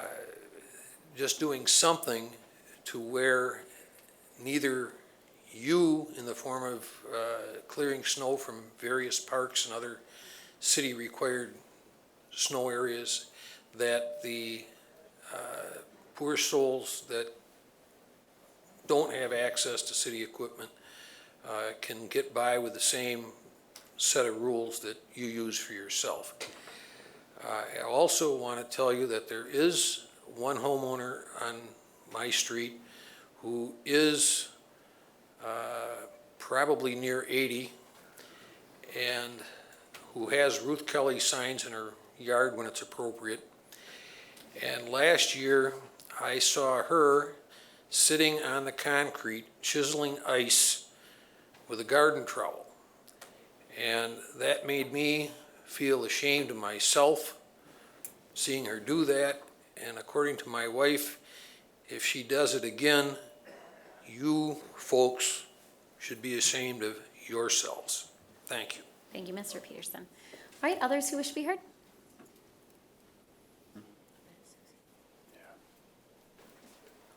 My name is Martha Cooper. I came back tonight to talk about housing. I did not expect and wasn't aware that they were going to be doing an action today. So I'll start with that because I only have so little time. I heard everything you said about everything that you have done. I don't think it's that big a deal or any skin off of anybody's nose to give them what they ask for. If they want a resolution, it's just a resolution. But it goes one more step. It just is one more step. And frankly, I just want to really look at you and say, these people really mean that they're scared. And when I was homeless, I was scared. So I know scared. And if it makes them feel better, even if it doesn't stop them being scared because we didn't fix things entirely, but that would be a kindness. A kindness. That's all they ask for you to stand with them like I tried to. I stood there last time and I gave you my thoughts about that. There's a lot of things that I got thoughts on, but the one that I just stay on is housing. So I'm going to talk again about a land trust. It's been a while. What I wanted and what Verwees came up asking was for those houses that we got back to go to a land trust so that they would be permanent I understand that he wanted to have the houses for his organization. I'm not crazy about, I don't really care about the organization. We do need a nonprofit. We have them in this town. We have dwelling place. I think we can do something about that and provide, and that the request about the 140 is about seeding the land trust so that it eventually starts creating its own equity. So that part was a problem for me. The other part that I found out about was that I've been talking about the Affordable Housing Fund that has existed long before you arrived, and nothing has been done.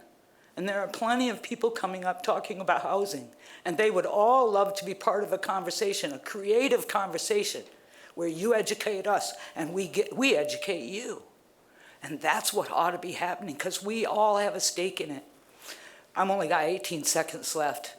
I don't want a land bank funded by $70,000 out of the Affordable Housing Fund unless you tell us how it's going to do something about affordable housing. Those houses might have been taken for blight, but now we've got affordable housing. Thank you, Let's Martha. solve the real Thank you. problems in front of Martha. us. Thank you. Your time's up. Thanks. I'm going to move to the next person in line. I want you to open Martha, the your time is up. conversation. Martha. Longer than Martha? 3 minutes. I've been coming here. I Martha, want your time more is up. than You've 3 spoke minutes. multiple times tonight. Your time is up. My number, sir, Ma'am, and your I'd like a time- call from you. Martha, We'll talk your time is up. solutions.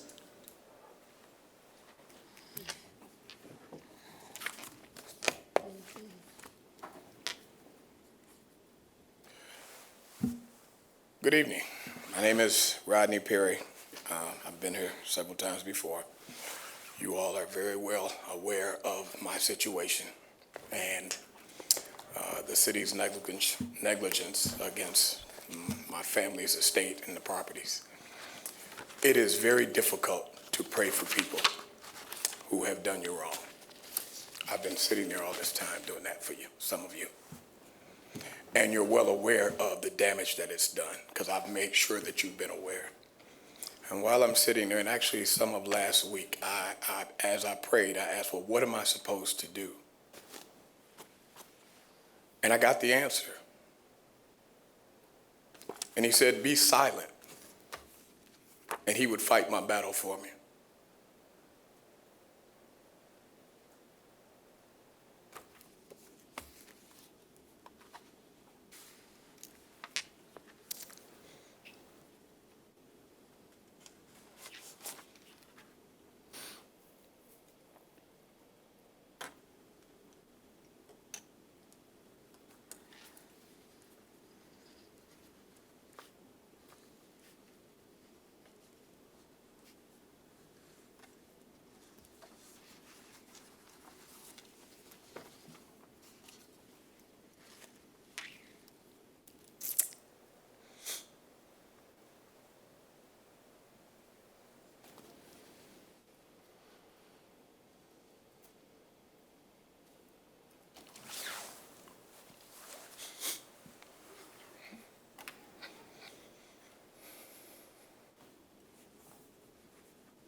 Thank you, Mr. Perry.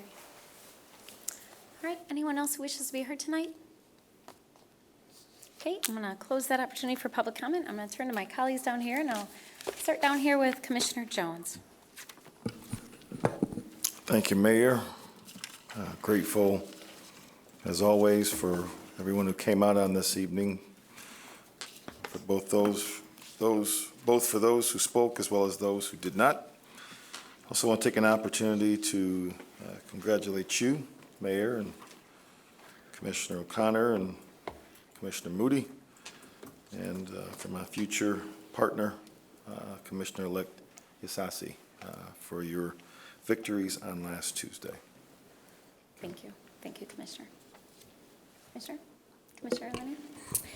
Yes, I just want to thank everyone for coming out, and I know we had a lot on the agenda that we tried to cover, and you collapsed as well as you could, Mayor. Thank you for that, and really good feedback on a lot of different things that we're considering, and just good public comment. Thank you. Thank you, Commissioner. Commissioner Park?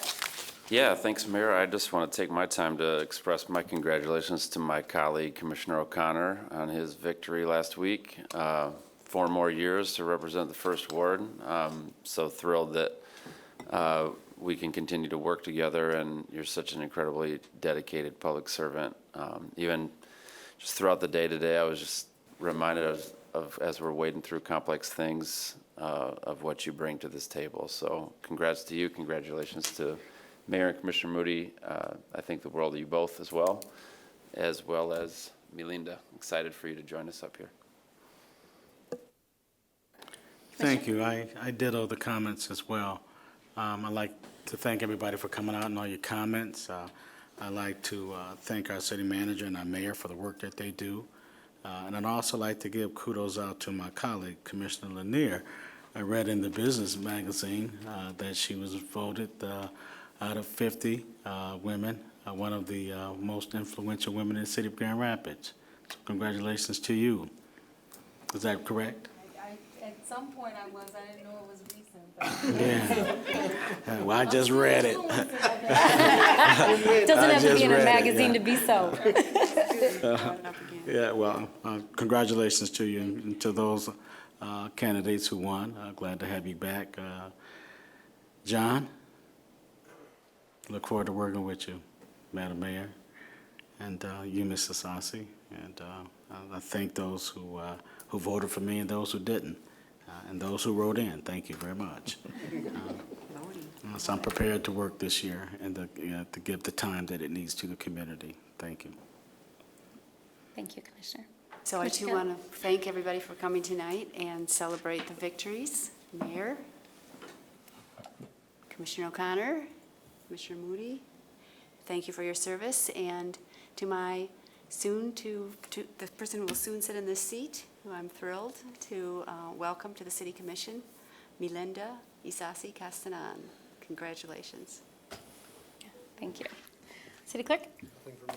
City Attorney? City Manager? Thank you, Mayor. Just want to wish all of our veterans a happy Veterans Day, and thank you for your service to our country.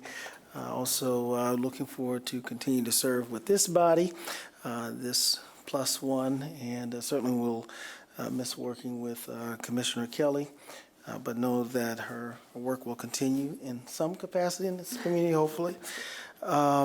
I also want to thank the Commission for what we did do today and the items that were brought forth, whether it was related to housing or the expansion of parking and the great staff work that continues to make this possible. Our staff were prepared for 3 agendas due to a short holiday at one time. Today's agenda, the agenda next week on the 19th, and the retreat. And I want to thank them for making sure that we were able to accomplish the work tonight, as well as preparing in a short turnaround for those 2 meetings next week. So thank you for your work. Yeah, thank you. Thank you. And I'll add my congratulations to my colleagues who were re-elected, and then also to our new colleague who will be joining us, Commissioner-elect look forward to working with you, even though I'm going to miss this lady up here because we have served together for a long time, 10 years together. And then also, Commissioners, I want to say thank you for giving me a little grace earlier with my struggle in figuring out how to respond appropriately to disruptions in this space. It's always a challenge when you want to make sure that it's a place where people can be heard, but also recognizing that we have important business to be done. And so I want to thank you all. I'll make sure I debrief with our city attorney and our city manager to be sure we have a process if it happens again. So I want to thank you both, but I also want to thank our chief for him and the officers who came and responded and allowed us to get back to a peaceful meeting where we could actually address the issues